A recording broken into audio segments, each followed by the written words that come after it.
Hello and welcome to Really Cool People, a podcast produced by Schweitzer Church. I'm your host, Jason Leininger. This is a place to hear stories of really cool people. And the hope is that in hearing their stories, you and I will be inspired, encouraged, and challenged through moments of serendipity. In a sermon entitled The Weight of Glory, C.S. Lewis said, "There are no ordinary people. You and I have never talked to a mere mortal." Well, it is my joy over the next few moments to introduce you to Bob Lunn. He is a really cool person. Bob has got a doctorate in organizational psychology. He's married and has got two really awesome kids. And as he will unpack it for us later in the interview, he'll talk about himself as either a skeptical believer or a believing skeptic. Certainly, he's somebody who's wrestling with a lot of life's big questions. And the biggest question of all is, where is God and how is God's truth impacting the fullness of my life? So it's my joy to share with you this conversation with Bob Lunn.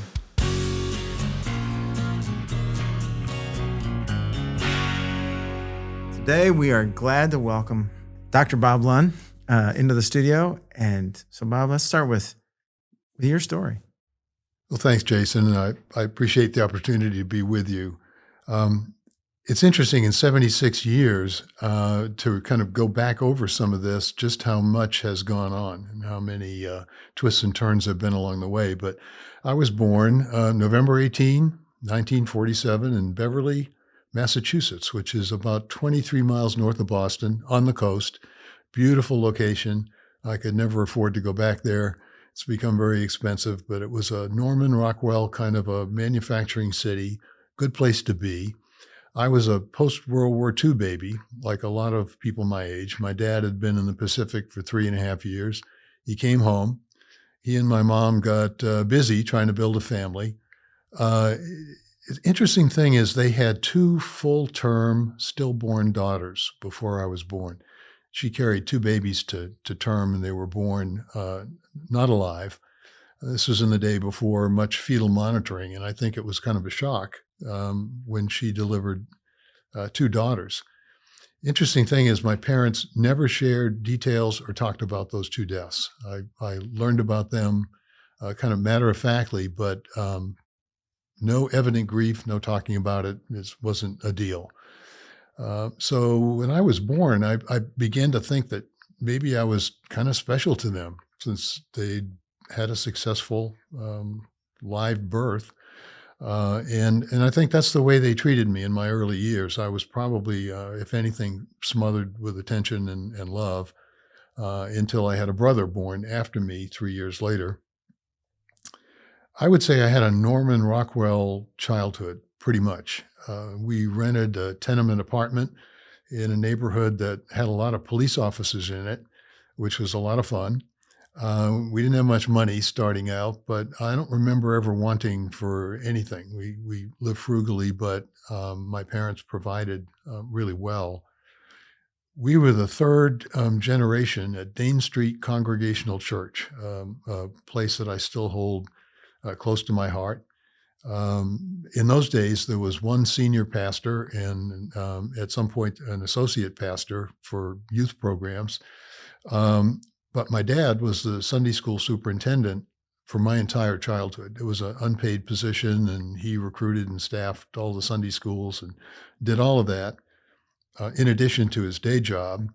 My mom was a kitchen lady, was always reliable as a volunteer and always in the kitchen serving for anything that was going on. I had an early brief brush with polio, which was not uncommon in the early 50s, very mild.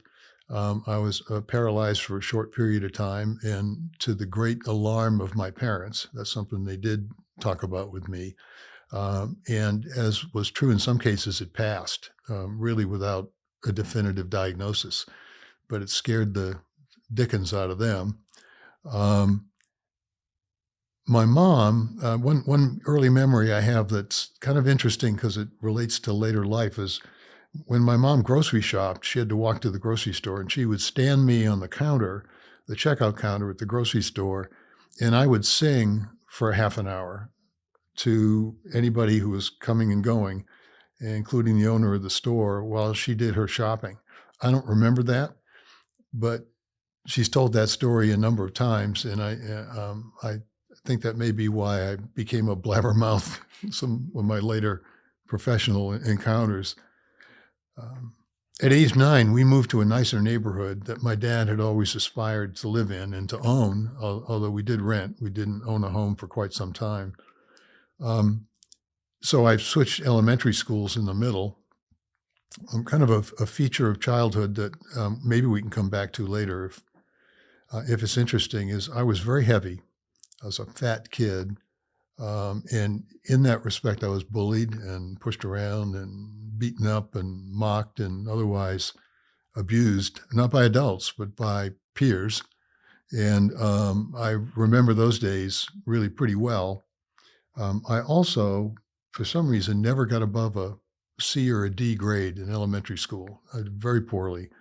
I was constantly being sent out of the classroom for speaking out, acting out, being verbal, which again predicts predicts certain things later in life. But yeah, my mother was constantly in parent-teacher conferences, and what's wrong with your son, and he's not performing, and blah blah blah. Things hit a 180 in the 8th grade. There were 635 kids in my class in this particular city in Beverly, and we all had to take an IQ test. I remember not thinking very much about it, but several weeks after that, one of the teachers pulled me aside and said, do you have any idea how well you did on the test? And I said, what do you mean well on the test? And apparently I had done well on the test. And it's interesting because those data got shared with all the teachers in the school, and all of a sudden they looked at me differently. I wasn't the dumb kid. I wasn't the troublesome kid. I wasn't the, maybe he's actually, on the more skillful end. I won't say gifted because I didn't look at it that way, but all of a sudden that changed, and some teachers took interest in me. One male teacher, and he recruited me into the local DMLA chapter, which was a big deal in New England at the time. It's kind of a junior Masonic endeavor.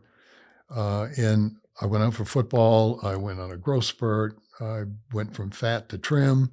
And life just turned around. And it went from what I would call kind of miserable in the elementary ages to really a nice teenage years. I got involved in Red Cross on the disaster recovery team, which my mother didn't care for because we would get calls in the middle of the night to go to 5-alarm fires and serve coffee to the firemen and that kind of stuff. I loved it. Became a water safety instructor, was involved in Boy Scout leadership. Again, the Order of DMLA, which was important to me. Brass bands, chorus. I was president of the church fellowship. And a funny thing in that regard is the guidance counselors at the time kept telling me, you need to become a minister. That's what you need to do. You become a pastor. And I think that was I think that was very bad advice. I would have been terrible. I think they were just going off the halo idea that I was a good public speaker and I would get up and give talks and do that kind of thing. But the idea that at that point in time I had the spiritual gifts or the patience or any of the required attributes were not there. But that was the suggestion that I become a minister, go to seminary, and so forth. When it came time to pick a college, I had a couple of choices. The Air Force Academy was one. A not really super competitive school in Pennsylvania was the other. And then where I wound up, Williams College was a third option for me. And Williams at the time was very, very competitive and selective, and I was really afraid to do it. And I was struggling up until the night I had to make a choice. I went to my associate pastor's house, and I trusted this guy, and I said, "What do you have any advice for me at all? How to make this decision?" And he said, if you take the less competitive venue, you'll always wonder, could you have gone to the more competitive venue? And been successful, you'll always wonder. And he said, that's the only advice. I'm not telling you what to do. I'm just telling you, I predict you'll regret if you don't take a risk, take the leap. So I did. I did terribly my first 2 years. It was a very competitive place with highly privileged kids, and I felt kind of overwhelmed. But I caught fire in the whole area of psychology. Once I got into that major, I really was on fire to understand how people and groups and organizations work. Had an opportunity to do a thesis with one of the professors who was a mentor to me, and we published it. And the lesson I got out of that was, maybe I can compete in the big leagues. Maybe I can take some risks and really stretch myself out there. My draft number, it was the height of the Vietnam War when I graduated. My draft number was 147, so I was going to be going. And I got a 1-year teaching deferment at Mount Holyoke College, which is a girls' school nearby, in their psych department, and actually wound up working for one of the nation's intelligence agencies, which I'm not allowed to mention, on a project, in a very junior role on this project, teaching pigeons how to guide missiles by looking at a screen and pecking different areas of you can't make this stuff up. Can't make it up. And at the time, I was trying to figure out what to do about the draft, and I knew I wanted to find a way to serve. I wasn't a conscientious objector. I wanted a way to serve that involved saving lives rather than taking lives. And it looked like maybe the medical arena was a way to do that. So I got a commission in the Army Medical Service Corps, which is, those of you who know Jim Mason know that that's how he served as well, something the two of us have in common. I had 4 days of active duty in the Army before they sent me home because I'd torn up a knee in a way that disqualified me from military duty right about the same time. And at that point, I had applied to Duke for health administration school, thinking, well, this is a way to deal with the military issue. So I wound up at Duke and had lots of adventures there, kind of a risk to move away from New England and go to someplace completely different. I met a medical technologist there and married her, which was a first marriage. And I'll kind of run through what I had for some jobs along the way and then get to Schweitzer. But my first job right out of grad school was director of a community mental health center, which fitted with my interest in psychology and some background I'd had in helping folks with drug issues and those kinds of things. I was 25. I was supervising psychiatrists, psychologists, social workers, chaplains. I was in way over my head, had no idea what I was doing, probably barely survived. And after about 4 years, I thought, I need to know more. I am obviously not feeling comfortable in this role. So I went back down to North Carolina and went to Chapel Hill, University of North Carolina, for a PhD in business. And it was organizational behavior was the specialty, was kind of a combination of social psych and industrial psych. So it really fit what my interests were. By the time I finished the PhD, I knew what I wanted to do someday was to run a health administration program. I wanted to be the director of a program. And I decided I would do that when I was 50. And it's the only thing I have ever planned in life that came out as I thought it might. The only plan I ever made. All the rest of my plans have been folly. But that one actually came to pass. I got a waiver from the Navy. They said they would take me with a bad knee. And I got a commission in the Medical Service Corps in the Navy. And actually did that for about 13 years and got called to active duty for Desert Storm. I was involved in that for a brief period of time and retired as a lieutenant commander. Didn't retire really, but I got out of the service as a lieutenant commander. And I value those years. That was a terrific sense of mission and camaraderie and that I share with other vets. So went on to become executive director of a Center for Health, Fitness, and Human Performance, University of Massachusetts Med Center, which was a really interesting combination of psychiatry and Zen and orthopedics and cardiology and fitness. And we had contracts with the Boston Red Sox and all the Harvard teams. It was a great fun, terrible job, but it was great fun. I went from there to be the chief administrator at University of Florida Clinic in Gainesville. That's 425 doctors. Did that for 7 years. Went on to be the chief operating officer at Emory University Pediatric Care Foundation there. It's 125 doctors. Did that for a couple of years and then became a vice chair in the Department of Medicine at East Carolina Med School. That was 85 doctors. So you kind of see the pattern here. Was working to help physicians with their practices, faculty practice plans. And again, it's sort of like there was a 180. I was okay at that. I wasn't particularly gifted at doing that kind of work. I was never really happy. I experienced a lot of joy doing it. I wasn't depressed. I got it done. I made a lot of money. But it wasn't, wasn't where God wanted me. Then at age 50, just as I had hoped and planned, there was an opportunity that came up here in Springfield to come and start up a health administration grad program from scratch. And because no one really wanted that job because they had to do it from scratch, I was able to negotiate some privileges that made the job too good to pass up. So I came out here, and that was, I thank God, that was finding a sweet spot. I've had more joy probably here in Springfield and enjoyed more personal success and feeling of getting important things done. Probably more of that here than anywhere. Came to Schweitzer right off the bat when we moved to town, and got involved in Stephen ministry, especially one of the first classes to go through Stephen ministry training with Lori Lampert, who was here at the time. Jim Mason was in that class with me, and we became close. I've done that for 25 years now, caring ministries, hospital visits.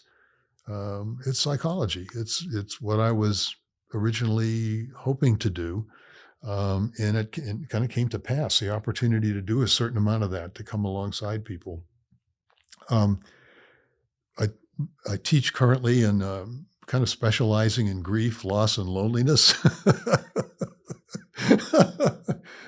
Sounds like kind of a bummer, but we started doing that again with Jim and Lori and others, and now Sheila Pippin. And it's been, there's no lack of demand for classes in that area here in the church, and we've been pretty busy with that.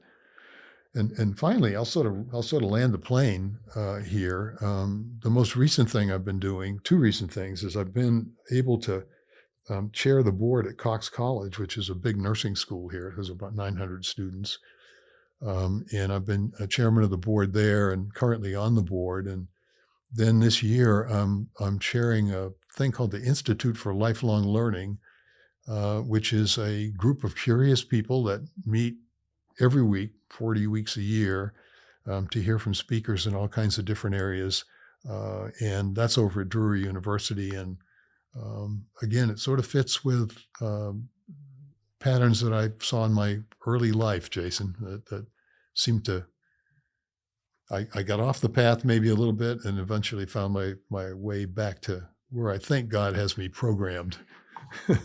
One of the things I love about hearing people's stories is I often know names, faces for sure, but then there's so much behind a name and a face that just is incredible about people. And so there's a lot of, I knew a few of these things along the way, but so much of this is just, it's a real gift to hear the journey that you've been on and where you're at now.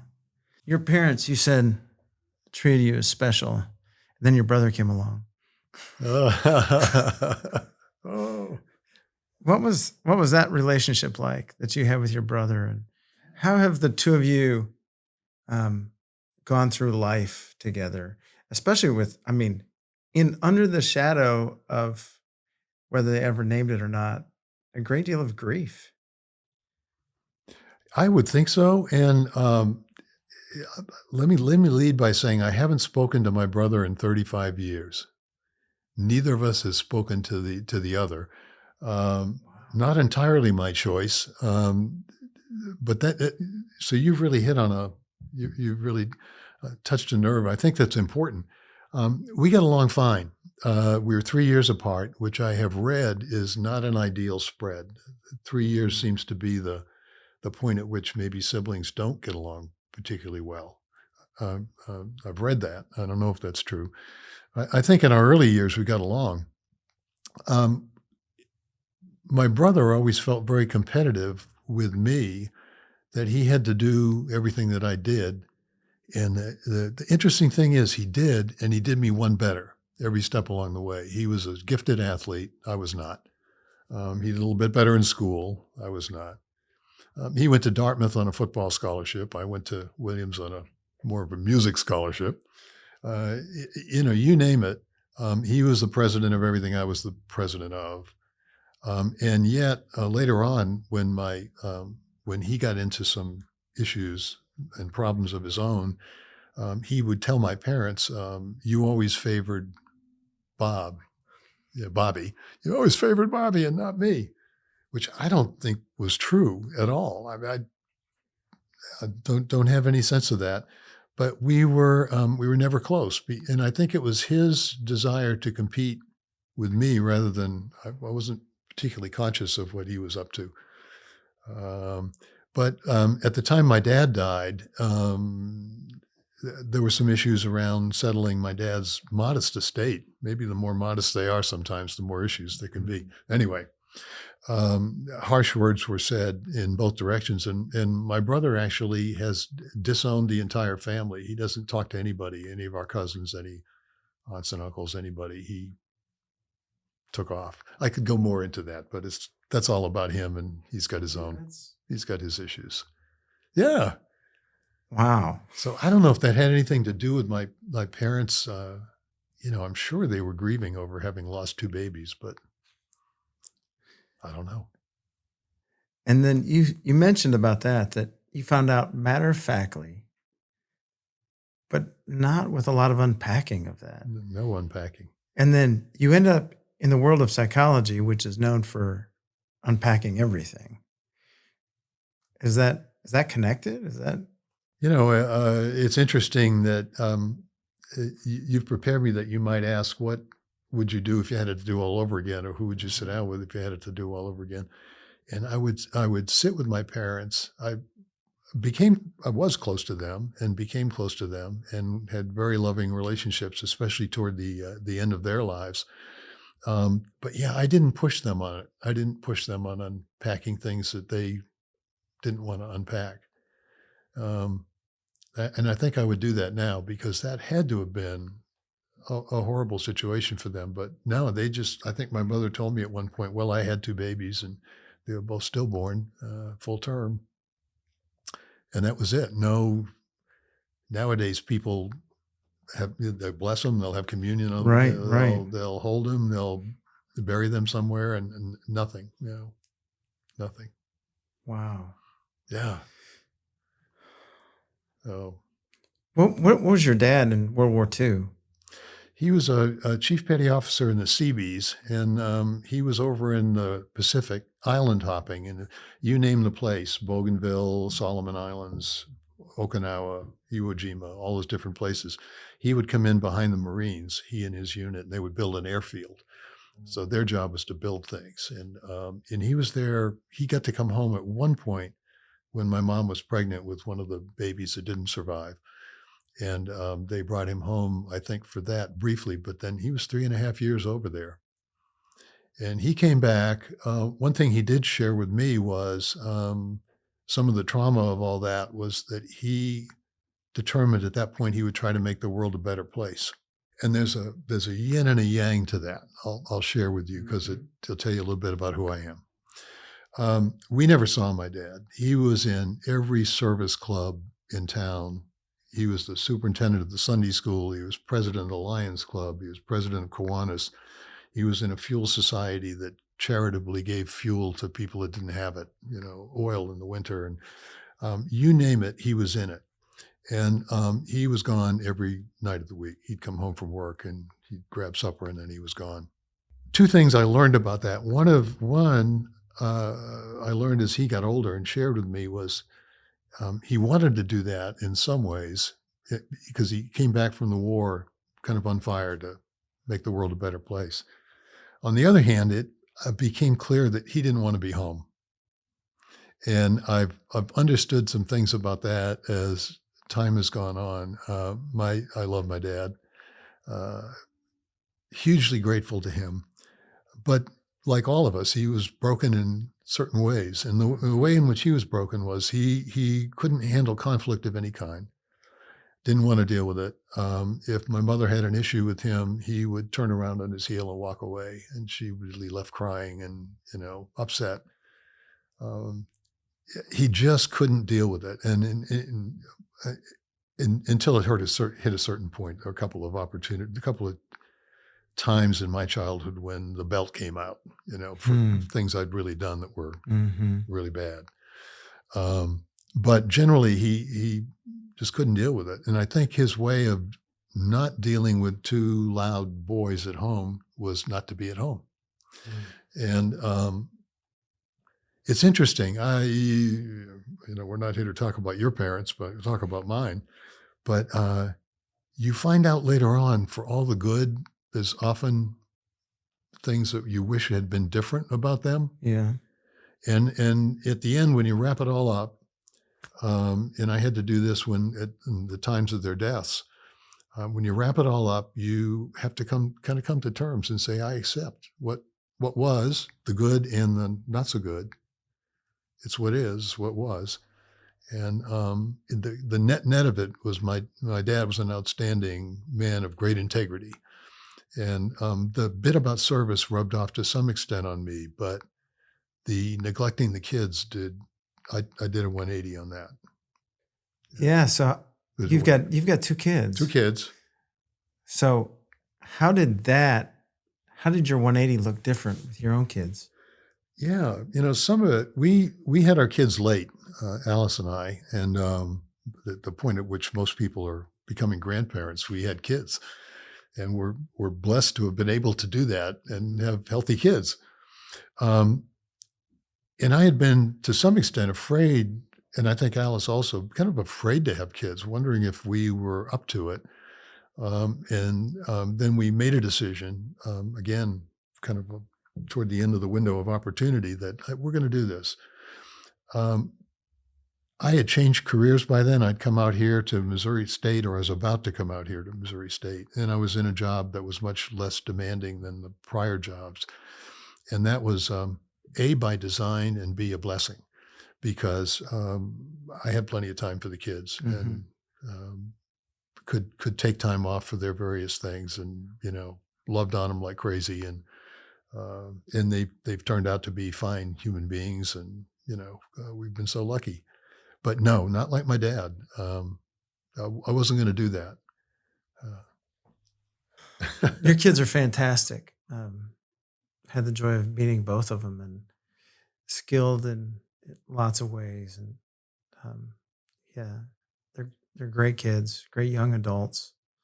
One of them is not a follower, and one of them is on fire. And our daughter's always been deeply kind of invested in her spiritual life. My son, not so, but he's still a guy of character. And sometimes I know there are a lot of people at Schweitzer who grieve about a kid maybe who is not actively involved in the church. But I think sometimes no matter what you do as a parent, they have their own wiring. And you don't want to make somebody do something that they, in the realm of spirituality, that they're not equipped to do. That's why, as Methodist, I think prevenient grace is one of those things that holds us or speaks into our lives in those moments. The reality that God is wooing in God's way, and God has a way with us when we'd like to draw some other ways, but Yep. The opportunity is the opportunity's there. God doesn't close the door. Back to your childhood for a little bit. You said as a kid that you were a heavy kid and you took abuse by your peers, and then you went on to say that that has really been unforgettable in your life. How has that shaped, and then obviously things flipped when you were in high school, but how has that shaped other aspects of your life? Tell you a quick story. My first year going to Boy Scout camp, age 11, camp was run by a former Marine who had certain ideas about how it should work. And one of those ideas was that the older scouts would haze the brand new scouts. And by hazing, I mean real physical abuse. And so some of that went on, and it was bordering on even, it wasn't quite sexual abuse, but it was sort of bordering on that kind of thing that boys will do to boys. And I was pretty traumatized by that. I was already a fat kid that didn't feel very capable. And the idea was when you came back for your second year or third year, then you would turn around and beat up on the other kids. I couldn't do it. Couldn't. And I was one of the few, they'd say, Lunn, get in and help give this kid a pink belly, and do this and do that.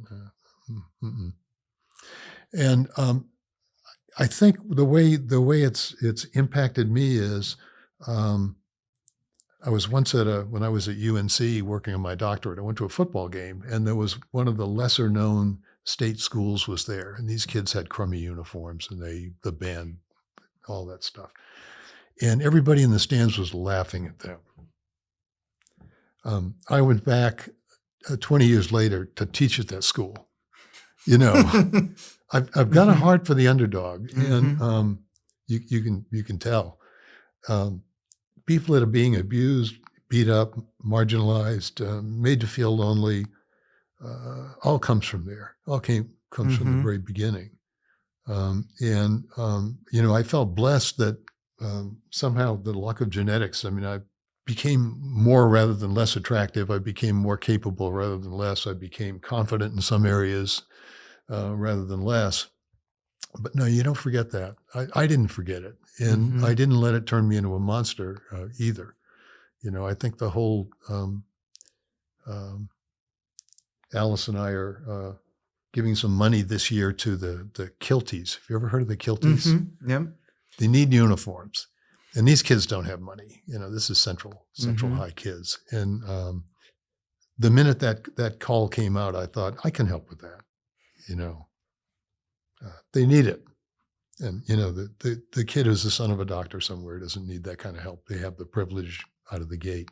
Well, that's what that's about. You can tell I'm passionate about it. You are passionate. Yeah, it's hard to forget those moments when the soul is tender and the wound is severe. The soul carries that. Yeah. And it's a blessing that one toughens up to over time, I think. Hopefully one does. I did. So when you took that IQ test, did you ever find out what your IQ was? I was number 4 out of 635. So I don't know they never told me what that means, but I was able to look it up and do the math. I don't feel that way. I'm a good test taker. And I'm not minimizing it, but I am a good test taker. I did much better at taking tests than I did at achieving in the classroom, and that's all the way through from beginning to even through the PhD program. The people would look at my transcript and say, not so sure, and then they'd look at the test score and say, well, okay. Yeah. You said your teachers looked at you differently. And then you also mentioned that as you got closer to college, people were saying, maybe you ought to be a minister, maybe you ought to do this. So, I mean, it sounds like it wasn't just teachers, but that there was a real shift in your environment where people started to have expectations for you or from you. Um, how do you think that sense of expectation helped to shift, and cause that sense of 180 or propel it beyond maybe where it would have gone? Yeah, I think some of it was people would say, "Well, you come from a good family," because my dad was highly Mm-hmm. respected. He was out there, and my mom, and so that was that kind of expectation. And I don't know, it's for a number of years, I don't see myself as having many gifts, but I see myself as having a few, and the ability to teach, the ability to listen, come alongside somebody. There are things I can't do at all. I wouldn't want to be executive pastor and have your job and be Mm-hmm. responsible for all the people in the organization. And I've done that, and I'm not all that good at it. So I don't know if it was expectation or just kind of having a sweet spot. Um, our high school group fellowship, we went out to see Andover Newton Theological Mm-hmm. Seminary. Went out for a visit there, spent a day, and I kind of fell in love with the place. And I thought, this is maybe what I need to do. But what I now realize was what I wasn't in love with was the idea of being a pastor and what that entails. I thought, boy, to come here and be able to read and study and really get into the depth of all this would really be great. And these folks are all kind of on a mission. They're all kind of pushing in the same direction, and would have been great. And so, I don't know. It's been a process of discovery to figure out what are the couple things that, what am I sort of good at, and that's what God wants me to go with that. Uh-huh. Well, you mentioned that too when you were talking about your career. Like there were these jobs you had where you said you're like, I'm okay, but I'm not happy. I'm not sad, but I'm going through the motions. But that One sense of finding your sweet spot. right, right. And there were signals at several points along the way. My first marriage ended in divorce, a very bad situation. And there were red flags before we got married. I didn't see them or chose to ignore them. I think as some people do, that went, this isn't right and shouldn't go this way. And there were early indications when I was working on my PhD. We had to teach as part of the program. You go teach undergrads, and so and my ratings were really pretty good, and I sort of knew at the time, hey, this feels right. I can be successful at it. The students seem to like it. It's fun, but I kind of didn't go that way. I went off into these executive roles. They can be kind of seductive, and yeah, I think I knew early on the sweet spot was teaching, and it took me forever to land. Took half my career to land there, and I still, I guess I could say, God, why did you poke me? God did poke me. Gave me plenty of green flags, that said, over here, over here. So in thinking about your own vocational journey, how have you used that to speak life into your kids or maybe other students that you've had in the classroom? Both of my kids have kind of gone the direction they want to go. And but all along the way, my message to them was find out something you're good at that brings joy, and then find where that connects to the needs of the world. That's a cliche. I didn't make that up. It's not a cliche, and you didn't make that up. Not a cliche, No, but yeah. I didn't make it up. A lot of people have said that. Find where joy intersects with the needs of the world, and every time I would notice that they seemed to be getting some joy or showing some skill at something, I want to sort of encourage that without driving it. You have to do this. So, well, you could do something with this. You could do something with that. And I still do it. I send them stuff. They're now 30 and 27. And I still send them stuff all the time saying, here's a boy, given what you've done and accomplished, well, wouldn't this be an interesting sort of thing? Crickets. Crickets. They're tired of hearing it. But with my students along the way, really anybody that I was going to counsel, I'd say, gee, listen carefully for the Holy Spirit. Listen, because not everybody claims they have encounters with the Holy Spirit. I think I've had 4. And I was sharing these with Bob Cassidy one day, and he said, let's see if those are really authentic. And he thought maybe 3 of them were. But no, there've been 3.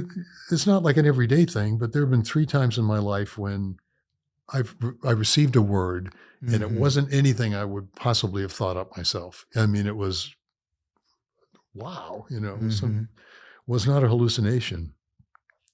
And I'll say to people and students and others is if God is guiding you and you're getting a message to head in one direction or another, listen carefully to it. I listened to it and then didn't go with it early enough. Is that a problem? No, there's prevenient grace. Right. Yeah. It was always there. And I found my sweet spot, my sweet spot. Found the right spouse, perfect for me. Found the right occupation. The kids are fine. They're self-confident. They're on their own. They don't ask me for advice. They know better. So there you go. I think one of the things that you may be, I guess it's other people's story to tell. You've oftentimes stepped into holes and filled holes when organizations and other people really had a need, and you've been there for other folks, and it's much appreciated. Thank you. Yeah, thank you. You've talked a lot about how the Lord's been part of your life, and before we started, a couple other places, you mentioned that, well, you haven't said it in quite these terms, but it's reminded me of almost like a Jacob moment where you're wrestling a bit with God these days. And I don't know if you want to talk about that or explore some of that. Yeah. It was really after my early childhood was kind of standard, what you learn in Sunday school. And like a lot of people, I got away from that in the 20s. And then when we had kids and started bringing them here to Schweitzer, I was 40-ish, and became interested. I was never really interested in questioning what truth is or what a transcendent God is all about. And after I retired, I had some free time to begin to study, probably what you studied in seminary and other places. But I was kind of charting my own course. So I took a course by Bart Ehrman, who's at University of Florida. He's a former Christian, no longer, and now he teaches in a religion department rather than a theology group. And he's a critic, and he kind of unpacks and deconstructs a lot of what's in the Bible and says, what do we know is true? Anyway, he's one side of it, and I was never heard some of this stuff before, the historical Jesus versus the faith Jesus. So then I took a course by Luke Timothy Johnson, who is a Catholic and a Christian and a believer, and he's coming at it the other way. But again, from an intellectual, literary point of view, what's the Bible really all about? How literal is it? And then I'm listening to Adam Hamilton talk about his colander and, how do you read the Bible? I've read his book on that. Yeah. So the more I get into it, and I have wrestled, Jason, and I'm in a band group with a couple of guys. One guy in particular, we talk about this kind of thing a lot and our doubts, and we've read Brian McLaren and you name it, and we've read some apologetic work as well. So here I am at 76, and what I currently wrestle with, and it is a Jacob wrestle, is there's a lot of history that may or may not be. It could be true, but it may not be accurate. Yep. A lot of that, and then there's faith. There's the choice to have faith, and I heard Spencer say in a sermon one time. Oh, and it wasn't in a sermon; it was in an email he sent me. He said, when I die, I want to know about the transcendent God, and the mystery. I think where you put it was the mystery of the transcendent God. Well, that's kind of where I am. I've studied cosmology. I've studied anthropology now. I've studied some science and physics and some philosophy, and it all makes me more confused and more questioning. Talked to Jim Mason about it. And he said, "You just have to hold all this in dynamic tension." What the devil does that mean? So I'll sum up. But here's what I am now, where I am now. The truth, the nugget, where my heart is here. It's with people like you and others that are mentors, friends, and colleagues. I don't reject anything. I'm just wrestling with what to believe, and from that, where does faith go? And I don't think we can understand a great deal about God, and that's where maybe I differ with folks who have more faith. I think God is transcendent. He's to the extent we're created in His image is still something I'm messing around with in my own head. But unlike a couple of atheist friends, I believe the truth is here. It's right in front of me. I want to be more aware. I want to get closer. And if I'm making a mistake, Jason, it's probably because I'm doing this as a head trip, maybe than as opposed to a heart trip. But yeah, and I have 3 artificial hips. So Jacob, the angel, has dislocated me several times. There's a story. It may be a bit mythology about Karl Barth when he was on a journey here in the States, lectures series. And this was after most of his writings had already been published. Somebody said, "Dr. Barth, what?" No, they didn't say Dr. Barth because he didn't have a doctorate. I said, "Professor, what have you come to really know in your being after all this writing?" And he said, "This much I know. Jesus loves me. This I know, for the Bible tells me so." And he had landed on that's what he could be certain of. And that was enough. Yeah, one person I like to read is Frederick Buechner, who's now deceased, and he describes himself as a believing skeptic and a skeptical believer, both. He said he's got that intention, and the skeptical believer part is me. I believe. God help me with my unbelief. I'm still wrestling with the details. Well, that makes you a good disciple because Thomas did too. Yeah. Could do worse. Yeah, definitely. Well, let's end on a high note. Yeah. A couple of high notes. What are you looking forward to this next 6 months or year? What's on your docket, your calendar? Ooh, I want to get back to activity again and heal up my fractured leg. And because I like to stay active and get back to that and travel around, see people and go places. I'm looking forward to that. Staying alive at a certain age is Don't fall over. That's right. Just stay vertical. That's right. Use the cane. No, I am looking forward. I'm an immensely curious guy. It's just it's a fault, if anything, but I want to learn more. I want to become more aware, and there's much yet to go. Hopefully, in years as well as growth. Yeah. Well, a final question I like to ask folks. What's a final word of advice you'd like to share? Maybe it's something that you've had shared with you, but maybe it's something that you found yourself sharing with other people along the way. Well, we already talked about kind of listening for the still small voice, Mm-hmm. listening for the prompts about what to do. Um, I laughed. My dad was a John Philip Sousa fan, and I became one too because we both Mm-hmm. played.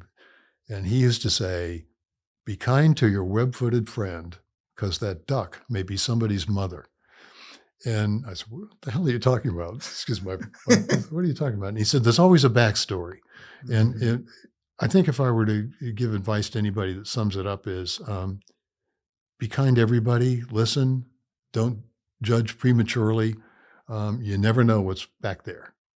You've heard a little bit about what's back there with me, and you've got your stories. I'm sure everybody has a story. We're all broken in some Mm-hmm. ways, or gifted in some ways, and sometimes we're delightfully surprised too.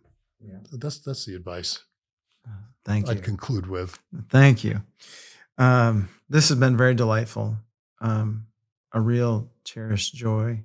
I'm always honored to hear this part of your story, the stories that are shared, because many surprises and God's goodness, God's presence is showing up in many places, and yours is a beautiful life. It's a good life. Thank you, thank you. It's been a privilege to be here. I've enjoyed talking with you. Yeah. Well, a big thank you to Bob for sharing his story. And listening to Bob, I hope you were inspired, encouraged, and challenged, and that you begin to behold and listen and hear the stories of the really cool people that are around you. The Really Cool People podcast is produced by Schweitzer Church, Springfield, Missouri. Taylor Likes is the executive producer and editor, and I'm your host, Jason Leininger. You can help us by liking, reviewing, and sharing this podcast. And until next time, stay cool!